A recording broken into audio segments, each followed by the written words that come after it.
Welcome to the News Hour. The U.S. Supreme Court today dealt a major blow to affirmative action in higher education, striking down race-conscious admissions programs at Harvard University and the University of North Carolina. In rulings divided along ideological lines, the court's 6-justice conservative majority said the schools discriminated against white and Asian American applicants by using race-conscious policies that benefited students from underrepresented backgrounds.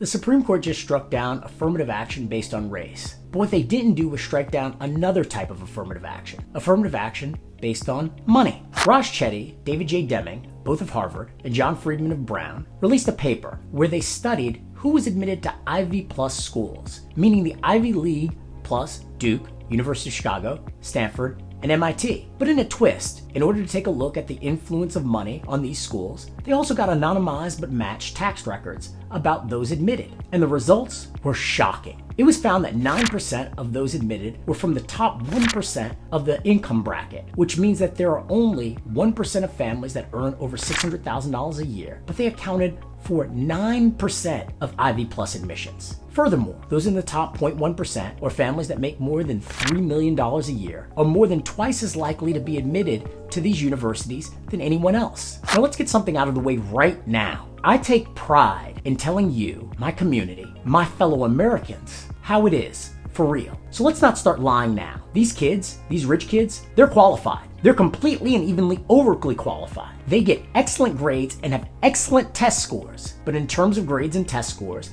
they have the same grades and test scores as other students. This study is groundbreaking because it takes a look at the rich kids, the kids who got admitted, and the kids who had the same grades and didn't get admitted, and discovered that the rich kids had a very big advantage. So why does this matter at all? Well, if you're looking for a reason our politics and corporate cultures are so messed up in America, if you don't believe me, look up faith in American institutions and you'll see a precipitous collapse. You can stop looking, because even though graduates from these institutions only make up 0.5% of all Americans, they make up 10% of the Fortune 500 CEOs, spelled CEOs of big companies, 25% of all senators, and 75% of all Supreme Court justices.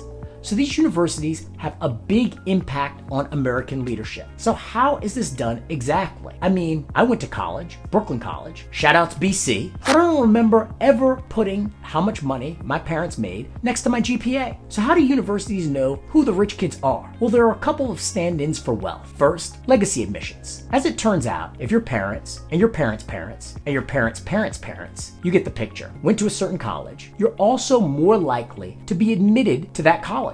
Matter of fact, about half of the kids who are legacies that got into that college wouldn't be there if they weren't legacies. The second way colleges can tell if the kids are rich is what the New York Times' David Leonhardt calls private school polish. What does that mean? Well, if you go to an elite private school, you get awesome extracurricular activities, letters of recommendation that read like newspaper articles, and glowing teacher recommendations that read like Madison Avenue advertisements that are written just for you.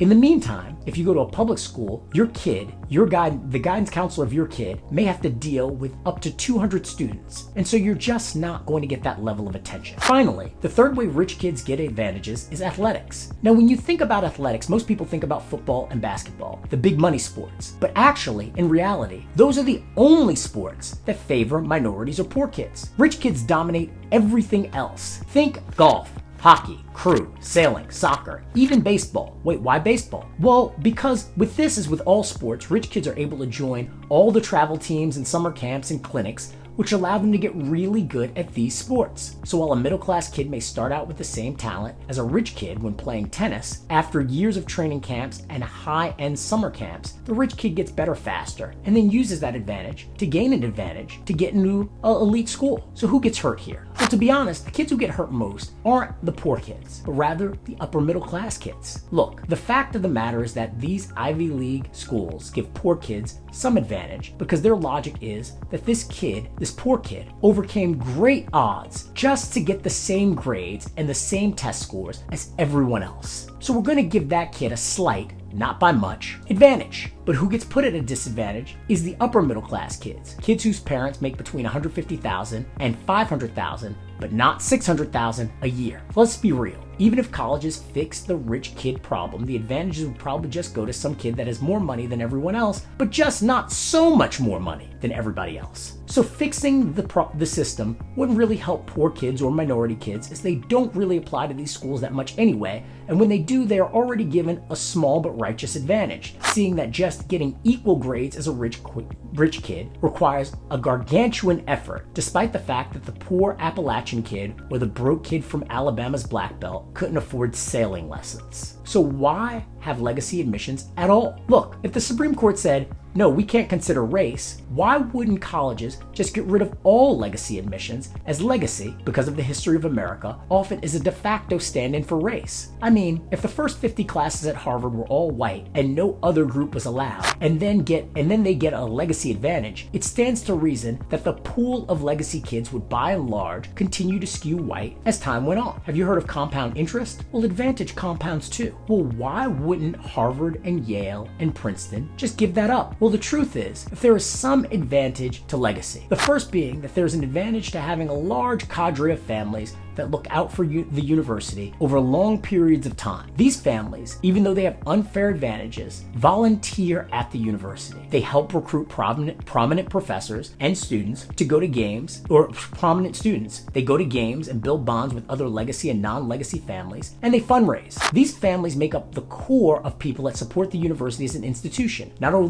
over one or two classes, but over generations. Furthermore, as minorities have begun attending these universities, they have begun supporting the idea of legacy. The argument is that legacy has long benefited white Americans. Why do away with it now that it is starting to benefit minorities? This gives the idea of legacy political cover. This system has advantages, but the disadvantages, namely that it is largely, and it's unfortunately true, affirmative action for rich white people, is now glaringly obvious. The Supreme Court's decision on affirmative action truly has torn the veil off of how colleges operate across the board. Now, this is not rocket science. It can be solved. But first, should they solve it? The truth is that the colleges are in a very tough position. On one hand, they're facing internal pressure from alumni groups to keep the system as it is. And on the other, they're facing external pressure from governments and other institutions to evolve past this. After all, if equality, as the Supreme Court sees it, is good for poor minorities, then it should be good for everyone else, right? However, the authors of this study say that this is a false dichotomy. As Professor Shetty says, and I'm paraphrasing, the elite universities don't have to destroy the system. They don't have to stop the vehicle of progress that has brought them so far. All they have to do is take their foot off the gas just by significantly cutting the advantage they're giving to extremely wealthy kids to give other kids a chance to catch up. Signing off. Peace. Hey, if you like this video, please smash that like button and hit subscribe. We would love to see you again. So take it easy. Peace.